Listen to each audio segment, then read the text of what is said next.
다 같이 말씀의 제목 한번 따라 주실까요? 호산나 나를 구원하소서. 이번 주는 종려주일입니다. 이 종려주일은 뭐냐면 이스라엘 백성들이 예수님께서 십자가를 지러 오실 때 종려나무 가지를 흔들면서 호산나 다윗의 자손이여 라고 외쳤던 그 주를 기념하는 것입니다. 오늘 말씀을 계속해서 보려고 하는 본문의 말씀은 요한복음 12장의 말씀인데요. 이 요한복음 12장 13절 말씀 보면 대단히 오늘 이 종려주일이 어떤 의미인지를 잘 알 수 있습니다. 오늘은 종려주일이기도 하지만 또 고난주간의 시작이기도 합니다. 모든 사람들이 살기 위해서 태어나죠. 모든 사람들은 살기 위해서 태어납니다. 아이들이 태어나는 것을 보면 경이롭습니다. 아이들이 이렇게 딱 태어나면 그냥 주먹을 꽉 쥐고 그리고 그냥 울면서 살겠다고 그냥 그 소리를 고래고래 질러요. 뭐 걔네들만 그런 게 아니라 여러분도 그러셨고 저도 그랬어요. 그리고 나서 딱 태어나고 나서 뭐부터 하냐면 손가락을 빨기 시작해요. 가르쳐 준 것도 아니에요. 가르쳐 준 것도 아닌데 자동으로 자기의 손가락을 빨기 시작해요. 입 주위에 있는 모든 것은 갖다가 다시 입에다 집어넣고 빨기 시작해요. 살려고 하는 거죠. 살아보겠다고, 어떻게든 살아보겠다고 하는 것입니다. 눈도 안 떴는데 주먹을 꽉 쥐고 그리고 살아보겠다고 그냥 손가락을 그냥 빨기 시작하면서 그렇게 살려고 태어납니다. 아무도 죽으려고 태어나는 사람은 없습니다. 사람은 누구나 이 생존 본능이라고 하는 것이 있습니다. 이 생존 본능이 어떤 것이냐면 자기 보존과 그리고 위협을 인지하고 회피하려는 본능이 우리 가운데는 기본적으로 있습니다. 생존하기 위해서 갖고 있는 여러 가지의 본능 중에서 첫 번째, 자기 보존과 그리고 위협을 인지하고 회피하려는 본능. 그렇기 때문에 가장 기본적으로 발생하는 것이 뭐냐면 심장 박동수가 빨라지죠. 어떤 일을 하면서 심장이 막 빨라져요. 사랑할 때 빼고 어떤 사람을 사랑한 사람을 만났을 때 빼고 이 자기 보존과 위험을 느낄 때 딱 어떤 것이 보면 심장이 벌렁벌렁해지면서 이게 자기 본능이 생존 본능이 이제 발동하기 시작하는 거예요. 그리고 또 인간은 어떤 생존 본능을 갖고 있냐면 사회적 유대와 무리를 이루는 본능을 가지고 있어요. 혼자서는 약하다는 것을 알고 있기 때문에 사회의 관계성 아니면 사회의 연결, 공동체 안에서 자기를 보존하고자 하는 생존 본능을 가지고 있어요. 왜냐하면 인간은 알아요. 인간은 사자보다도 세지 못하고 웬만한 맹수보다 강하지 못합니다. 그렇기 때문에 하나로 뭉쳐 있어야 생존 확률이 더 많이 높아지죠. 그렇기 때문에 인간은 이 군집 생활을 하고 공동체 생활을 하는 것입니다. 그리고 세 번째로는 이 뇌가 생존 본능을 발휘하기 시작하는데요. 뇌는 기본적으로 세 가지의 진화 본능을 가지고 있습니다. 첫 번째로 뇌가 가진 세 가지 진화 본능이 생존하기 위한 것인데, 첫 번째로는 경쟁에서 이기려는 욕망. 이거를 영어로 얘기하면 파워 에이지예요. 그러니까 파워 에이지. 그러니까 이 경쟁에서 이기려고 하는 욕망. 이게 뇌에서 자동으로 작동하기 시작해요. 그리고 또 두 번째는 뭐냐면 뉴 에이지라고 하는 것인데, 그건 뭐냐면 생존에 유리한 데 더 나은 환경이나 새로운 자원을 찾는 탐구 욕망이에요. 그렇기 때문에 인간은 끊임없이 새로운 자원을 찾았고, 그리고 그 자원이 고갈될 쯤 되면 또 대체 자원을 또 계속해서 찾아냈어요. 그리고 세 번째로 어떤 것이 있냐면 위험을 회피하려는 욕망, 리스크 에이지라고 하는 것인데요. 위험이 오면 그것을 감지하고 그것을 회피하려고 하는 작용이 뇌에서 아주 근본적으로 자동으로 이게 작동을 해요. 왜냐하면 인간은 살기 위해서 태어났기 때문에 그렇습니다. 그러나 살기 위해 태어나지 않으신 분이 있습니다. 죽기 위해 태어나신 분이 있죠. 예수 그리스도는 살기 위해 태어나신 분이 아니라 죽기 위해서 태어나셨습니다. 오늘 이 종려주일에 예수님께서 예루살렘에 죽기 위해 입성하시고 계셨습니다. 첫 번째로 가난한 마을의 기쁨에 대해서 말씀을 나누려고 합니다. 우리 말씀의 제목 한번 따라 하실까요? 가난한 마을의 기쁨. 예수님께서 예루살렘 가시기 전에 들렸던 곳이 있습니다. 그것이 베단입니다. 베다니 벳바게라고 하는 곳인데요. 이 베다니라고 하는 곳은 우리가 잘 아는 것처럼 죽은 나사로를 살리신 곳입니다. 이 베다니라고 하는 이 마을의 이름의 뜻은 뭐냐면 가난한 도시라고 하는 뜻이에요. 가난한 자의 도시. 이름의 뜻 자체가 우리는 베다니 벳바게 그러면 이제 아주 베다니 벳바게 잘 들었기 때문에 많이 들어서 친숙하지만 그 원어적인 의미가 뭐냐면 베다니, 이 말은 가난한 자의 도시라고 하는 이름의 뜻이 있어요. 그리고 다르게 얘기하면 고난의 도시라고 하는 뜻이에요. 여기에 사는 사람들은 땅값에 대해서 신경을 아예 안 쓴 것 같아요. 부동산값 이런 거 신경 안 쓴 것 같아요. 아니, 누가 가난한 자의 도시에 와서 살고 싶겠습니까? 이름을 지으려면 좀 좋은 걸로 좀 줘야 되는데 이름 자체가 가난한 자의 도시예요. 우리가 잘 아는 베들레헴 있잖아요. 베들레헴.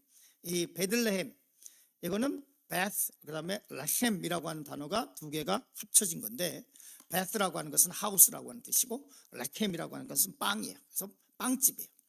제가 이스라엘에 가면 베들레헴 있을 때 베들레헴 가면 꼭 거기서 빵을 사서 먹었습니다.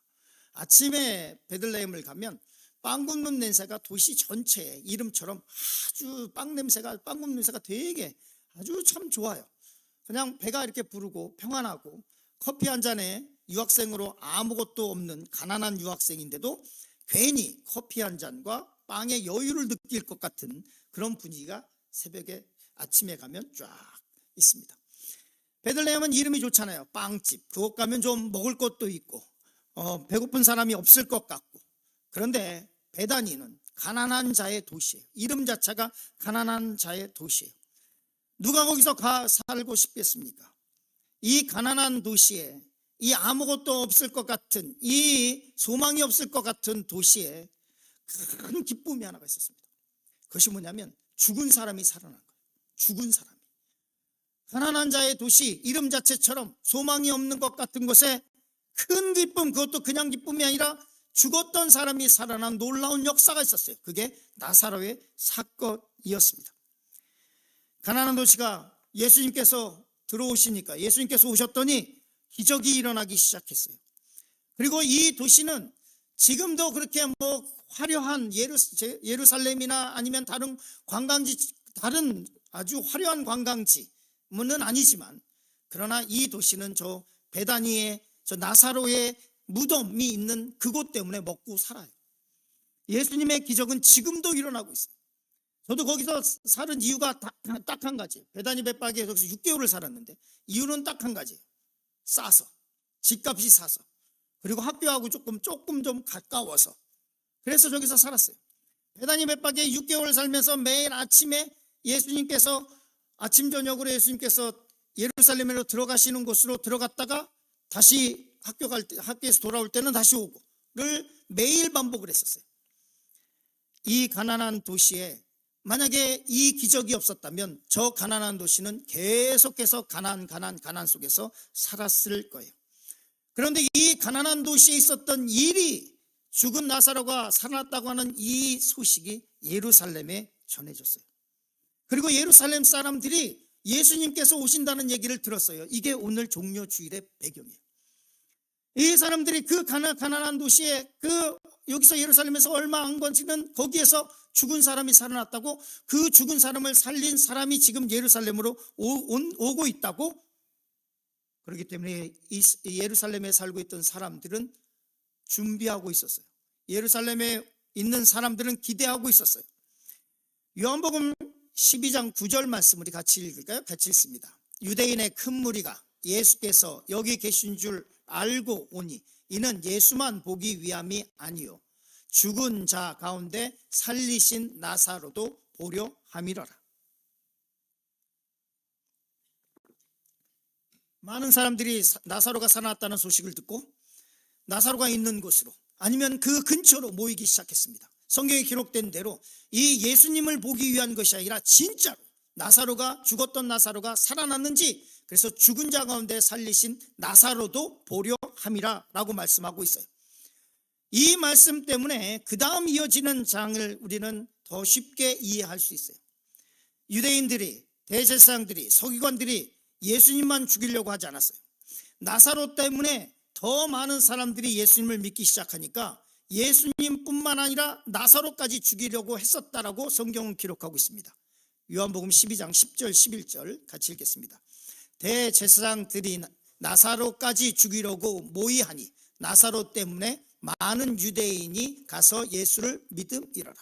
이만큼 큰 사건이었어요. 우리가 성경을 읽으면서 가끔 가다가 저를 이게 있었나? 라는 생각을 할 때가 있죠. 그런데 이 제사장들은 예수님을 믿지 못하게 하기 위해서, 유대인들이 더 이상 예수님을 따르지 못하게 하기 위해서 예수님만 죽이려고 했던 것이 아니라 이 나사로도 죽이려고 했어요. 이 가난한 도시에 예수님께서 오셨을 때 기적이 일어나기 시작했어요. 예수님이 오시면 삶이 달라져요. 우리의 삶이 달라져요. 죽은 것 같은 삶 가운데 예수님이 오시면 기적을 기대할 수 있어요. 내 인생에 무슨 기적이라고 하는 것이 있겠어? 내 인생에 어떤 그렇게 큰 성공이라고 하는 것이 있겠어? 내 인생이 그냥 이렇게 살다가 매일매일 그냥 하루 먹고 하루 벌어 하루 먹으며 살다가 죽으면 되겠지, 이렇게 생각하고 있을지라도 예수님께서 우리 가운데 오시면 우리의 인생이 달라집니다. 예수님께서 우리의 인생을 바꿔놓기 때문에 그렇습니다. 빛이 없고 캄캄하고 어디로 가야 될지 모르고 내 삶 가운데 생명이 없는 것 같고 내 삶은 그냥 끝. 젊은 사람들이 흔히 쓰는 이 세상은 망해버렸다 라고 얘기하는 것처럼 살아가고 있을 때 예수님께서 우리 가운데 오시면, 우리 가정에 오시면 기적이 일어나기 시작합니다. 왜냐하면 예수님께서 이렇게 말씀하고 있기 때문에 그렇습니다. 요한복음 14장 6절 말씀 같이 읽어요. 예수께서 이르시되 내가 곧 길이요 진리요 생명이니 나로 말미암지 않고는 아버지께로 올 자가 없느니라. 예수님께서 뭐라고 말씀하고 있습니까? 내가 곧 길이다. 너 지금 길 잃어버렸냐? 너 지금 삶에서 길을 잃어버린 것 같으냐? 너 지금 어디로 가야 될지 모르냐? 너 지금 You feel like I'm lost.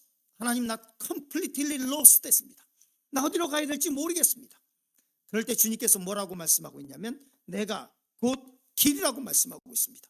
하나님이 이 불의가 관영한 세상에 무엇이 진리인지 무엇이 참인지 모르는 이 세상에 내가 살고 있습니다. 이렇게 외치고 있을 때, 타는 목마름으로 정의와 의로움과 옳은 것을 찾고 있을 때 주님께서 말씀합니다. 내가 곧 길이요 진리다. 생명을 잃어버린 삶을 살아가고 있을 때 주님께서 얘기합니다. 내가 너의 생명이다. 내가 너에게 영원한 생명을 줄 것이다 라고 약속하고 있습니다. 예수님께서 우리에게 오시면 길이 보일 것입니다. 불의가 가득한 세상에 진리가 무엇인지 모르는 세상 가운데도 주님께서 오시면 진리가 무엇인지 알게 될 것입니다. 어둠이 가득한 세상에 빛이 되어 주시겠다고 성경은 말씀하고 있습니다. 더 이상 소망이 없는 무덤에서 나사로가 걸어 나왔습니다. 예수님이 우리의 삶 가운데 오시면 어둠의 권세가 물러갈 것입니다. 아멘 하시죠? 실패가 가득한 삶이지만 희망을 품을 수 있게 될 것입니다. 더 이상 아무 소망이 없다고 생각합니까? 의사가 가망이 없다고 얘기합니까? 더 이상 경제적인 어려움으로 인해서 어떻게 해볼 수가 없습니까? 오직 파산만이, 퍼스널 뱅크럽만이 나의 살 길이라고 생각하고 있습니까? 더 이상 어디로 가야 될지 모르겠습니까? 이때 주님께서 우리 가운데 오시면 기적이 일어나기 시작합니다. 죽은 나사로를 살리신 예수님께서 우리 가운데 오시면 살아날 수 있습니다. 피폐된 삶에 예수님이 필요합니다. 꿈꿀 수 없는 삶에 예수 그리스도가 필요합니다. 각종 중독의 늪에서 헤어날 수 없는 삶 가운데 유일한 희망이 되시는 분은 예수님이라고 성경은 말씀하고 있습니다. 내 인생에 무슨 기적이라고 하는 것이 있겠어? 라고 얘기할 때 예수님께서 우리의 삶 가운데 오시면, 우리의 가정 가운데 들어오시면 기적을 베풀어 주십니다. 이것을 믿어야 할 것입니다. 죽은 지 사흘이나 됐습니다. 죽은 지 사흘이나 된 나사로에게 예수님께서 말씀하셨습니다. 나사로야 나오라고 말씀하고 있습니다. 우리는 이렇게 기도해야 될 것입니다. 죽은 나사로를 살리신 주님, 아무 소망이 없는 내 삶을 살려주시옵소서. 하나님, 의사가 몇 개월밖에 못 산다고 합니다. 하나님, 나를 살려주시옵소서. 히스기야를 살리셨던 주님, 나를 살려주시옵소서. 나사로는 심지어 죽었습니다. 죽은 나사로를 살려주신 주님, 나를 살려주셔서라고 하는 이 기도의 제목이 우리 가운데 있어야만 합니다. 하나님, 내 가난한 삶 가운데, 가난한 내 아이들에게 하나님 기적을 베풀어 주셔서, 가난한 자의 도시에 오셨던 예수님께서 우리의 삶 가운데, 내 자녀 가운데, 내 인생 가운데 와 주셔서라고 힘을 내서 부르짖어야 할 것입니다. 반드시 도와주실 것입니다. 반드시 도와주실 것입니다. 예수님이 가난한 마을에 위대한 기적을 베푸신 것처럼 우리의 지긋지긋한 삶을 바꿀 우리의 희망이며 소망이 되어주실 줄 믿습니다. 두 번째 말씀을 나누려고 하는 것은 왕을 맞이하라는 말씀의 제목입니다. 우리 말씀의 제목을 따라 주실까요? 왕을 맞이하라. 사람들이 소문을 들었습니다. 예수님께서 이제 예루살렘으로 오신다라는 이야기를 들었습니다. 많은 사람들이 정말 예수님께서 예루살렘으로 오는지 안 오는지 궁금했을 것입니다. 지금은 SM이 발달했죠. 그리고 또 카톡도 있고, 그 다음에 페이스북도 있고, 그리고 또 트위터도 있고, 요즘에 X라고 하는, 거기 있어서 벌써 예수님께서 오신다 그러면 뭐 쫙 해서 벌써 다 알게 됐을 것입니다. 한국에 BTS라고 하는 그룹이 있습니다. 아시죠? 모르시면 연식이 좀 되신 겁니다. BTS라고 하는 그룹이 있어요. 이 그룹이 미국의 뭐 텍사스 어딘가 왔더니 그 도시가 난리가 났어요. 난리가 났어. 멕시코 어디 가서 공연한다 그랬더니 멕시코 대통령이 우리나라 대통령에게 BTS 제발 좀 하루만 더 연장해서 공연하게 해달라고 편지를 보낼 정도예요. 예수님께서 오신다면 BTS보단 더하지 않겠어요? 요즘 같으면 난리가 났을 겁니다. 난리가 났을 거예요. 그것처럼 예수님께서 예루살렘에 오신다고 하는 것은 아주 엄청난 일이었습니다. 그래서 사람들이 이렇게 준비했습니다. 우리 같이 말씀을 읽을까요? 요한복음 12장 13절 같이 읽습니다. 종려나무 가지를 가지고 맞으러 나가 외치되 호산나 찬송하리로다.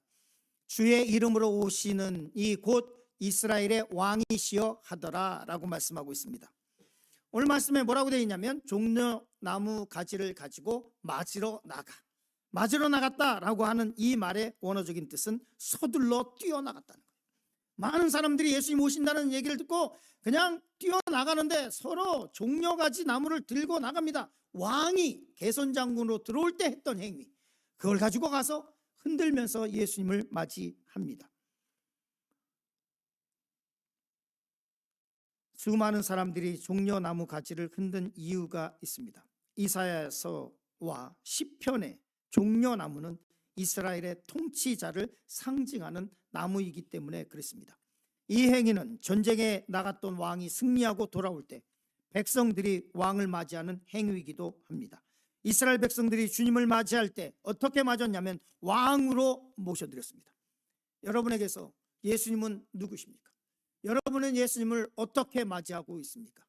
여러분은 예수님을 왕으로 모셔드리고 있습니까? 나의 왕이시여 라고 고백하시고 있습니까? 도마는 예수님을 나의 주 나의 하나님이라고 고백했습니다. 우리는 이 종려주일에 나의 왕 나의 예수여 라고 고백해야만 할 것입니다. 그리고 뭐라고 말하고 있냐면 호산나 찬송하리로다 라고 외치고 있습니다. 이 호산나는 히브리서에서 온 말인데요, 이 백성들이 지금 소리치셨던 이 말은 이미 시편에 기록되어 있는 말씀입니다. 시편 118편 25절 말씀 우리 같이 읽을까요? 여호와여 구하옵나니 이제 구원하소서. 여호와여 우리가 구하옵나니 이제 형통하게 하소서. 여기서 나온, 우리 한국말에는 호산나라고 하는 말을 쓰지는 않았지만 여기에 나온 원본의 말이 호산나입니다. 우리 발음대로 한다면, 그럼 우리는 히브리어를 잘 아니까 그러면 우리 성도님들, 자, 히브리어로 뭐라고요? 호우시아나. 이 말이 우리나라 말로 얘기할 땐 호산나. 그러면 이 호우시아나라고 하는 말은 두 말이 겹쳐 있는데요, 호우시아라고 하는 말은 구원이라고 하는 말이고, 나라고 하는 말은 제발 please라고 하는 말과 나라고 하는 말입니다. 그러니까 우리를 구원해 주시옵소서, please save me 라고 하는 말과 또 하나 now please save me 라고 하는 말이에요. 즉 다시 말해서 궁핍한 사람, 지금 데스퍼레이트한 상태에 있는 사람들은 내일 아니면 내년에는 너무 멀어요. 지금 당장 나를 구하여 주시옵소서, 지금 나를 구하여 주시옵소서. 호산나라고 하는 말의 뜻이 그거예요. 지금 나를 구원하여 주시는데 지금 당장 나를 구원하여 주시옵소서. 궁핍하고 힘들고 어렵고 정말 위기 속에 있을 때 내일 2년 후에 10년 후에 그것은 소망이 될 수 없어요. 주여 지금 나를 구원하여 주시옵소서, 지금 나를 구원하여 주시옵소서 라고 외쳤던 것을 볼 수 있습니다. 이스라엘 백성들이 너무나 힘든 시대를 살고 있었습니다. 경제적으로는 성경에 기록되어 있는 것처럼 세리들의 착취가 너무 심했습니다. 그리고 정치적으로는 언제 끝날지 모르는 로마의 이 식민지 생활을 해야만 했습니다. 정치적인 결정권이 없었습니다. 자유가 없었습니다. 우리가 투표해서 대통령을 뽑고, 우리가 투표해서 상하 의원을 뽑고, 우리가 투표해서 시장을 뽑습니다. 그러나 이스라엘 백성들은 정치적인 힘이 하나도 없었습니다. 결정권이 없었습니다. 자유도 없었습니다. 자유는 로마 시민에게만 있었습니다. 그리고 유대인들은 2류, 3류, 하층민으로 살았습니다. 우리가 일제시대 때 이것을 경험했죠. 종교적으로는 바리새인들과 사두개인들과 서기관들이 자기네들도 못 지키는 율법으로 이스라엘 백성들의 삶을 옥매였습니다. 뭘 해도 다 죄라고, 죄인이라고 그러고, 뭘 해도 율법을 어겼다 그러고, 뭘 해도 다 제사 지내야 된다고 하고 있었습니다. 힘든 삶을 이겨나갈 영적인 힘을 바리새인들이나 사두개인들은 성경을 알고 있다 하면서도 주지 못했습니다. 그들의 말은 어떤 위로를 주지 못했고, 그들의 얘기하는 성경으로는 이 이스라엘 백성들이 새로운 삶을 살아갈 수 있는 힘을 얻지 못했습니다. 종교 지도자들에게는 어떤 영적인 능력도 없었습니다. 사람들은 배고프고 힘들고 병들고 지쳐 있는데 영적인 힘이 하나도 없고 기도의 능력도 하나도 없었습니다. 심지어 예수님께서 오셔서 바리새인들의 기도를 저건 하나님께서 듣지 않으신다고 말씀하실 정도였습니다. 백성들이 절규하듯이 외쳤습니다. 호산나, 우리를 구원하소서, 지금 나를 구원하여 주시옵소서. 아무도 우리를 불쌍히 여기지 않습니다. 우리를 불쌍히 여겨 주시옵소서. 호산나라고 외치는 백성들의 목소리가 이 온 도성에 퍼지기 시작했습니다.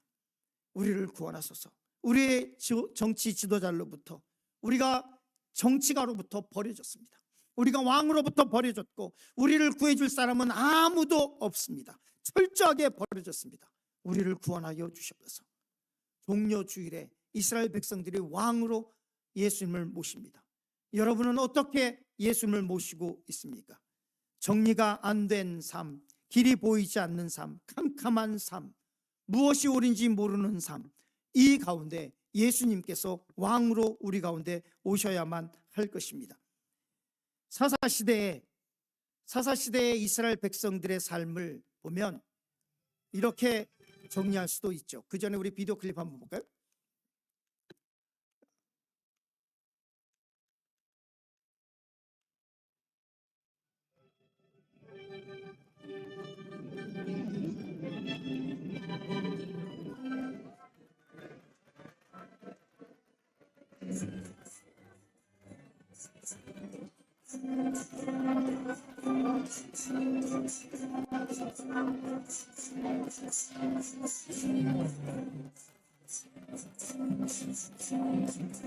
아마 저런 모습으로 예수님께서 Remind your 오셨겠죠? disciples to be quiet. I tell you, if they were to be quiet, the stones themselves would begin shouting.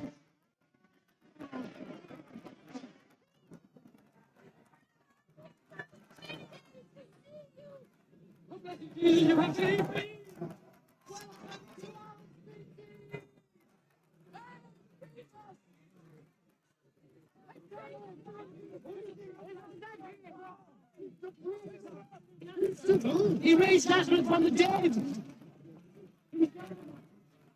Is this Jesus of Nazareth? He's a prophet, a great prophet. A prophet? On a donkey?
You see, we are not succeeding at all.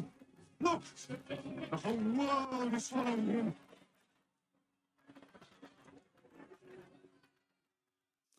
우리는 어떤 마음으로 예수님을 영접하고 있습니까? 저 무리 가운데 종려가지를 예수님이 오시는 길에 던지며 자기의 겉옷을 그 앞에 깔고 그렇게 예수님을 영접하고 있습니까? 왕으로 영접하고 있습니까? 아니면 종교 지도자들처럼 왕이 오심에도 불구하고 그들의 정치적인 세력이나 자기의 것을 고집하며 그렇게 살려고 하고 있습니까? 사사시대의 삶을 보면 이렇게 기록하고 있습니다. 그때 이스라엘에 왕이 없으므로 사람이 같이 읽었으면 좋겠습니다. 그때 이스라엘에 왕이 없으므로 사람이 각기 자기의 소견에 옳은 대로 행하였더라. 왕이 없어서 각기 자기 소견에 옳은 대로 행했다. 사사시대를 정의하는 아주 한 성경 구절입니다. 왕이 없어서 자기의 소견대로 살고 있지 않습니까? 이 종려주일에 우리는 예수 그리스도를 왕으로 모셔드려야만 할 것입니다. 성경은 분명히 이야기합니다. 같이 읽겠습니다. 여호와로 인하여 기뻐하는 것이 너희의 힘이니라 하고, 우리의 힘은 어디서부터 옵니까? 하나님을 기뻐하는 것에서부터 옵니다. 하나님을 기뻐하고 찬양하는 것에서부터 우리의 힘이 생기기 시작한다고 말씀하고 있습니다. 여호와로 인하여 기뻐하는 것이 우리의 힘입니다. 예수를 왕으로 모시고 여호와의 날을 선포해야만 할 것입니다. 여호와의 날에 풍요가 임할 것입니다. 궁핍한 삶이 떠나가고 풍요한 삶을 그와 함께 살게 될 것입니다. 나의 주 나의 하나님을 영접하면 여러분의 삶은 축제의 날로 변하게 될 것입니다. 여호와로 인해서 기뻐해야 됩니다. 그것이 우리의 힘이라고 성경은 말씀하고 있습니다. 세 번째 말씀의 점을 따르실까요? 왕이 다스리게 하라. 왕을 모셨으면 그러면 뭘 해야 될까요? 왕이 다스려야죠. 내가 다스리는 게 아니라 왕이 다스려야죠. 왕을 모시긴 했는데 아직도 자신이 주인인 사람들이 너무나 많습니다. 현대 기독교인들이 그렇죠.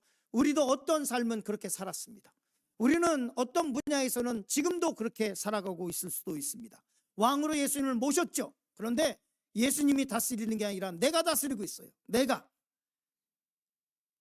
자기가 자기의 뜻대로 이것이 하나님의 뜻이라고 합리화시킬 때도 있어요.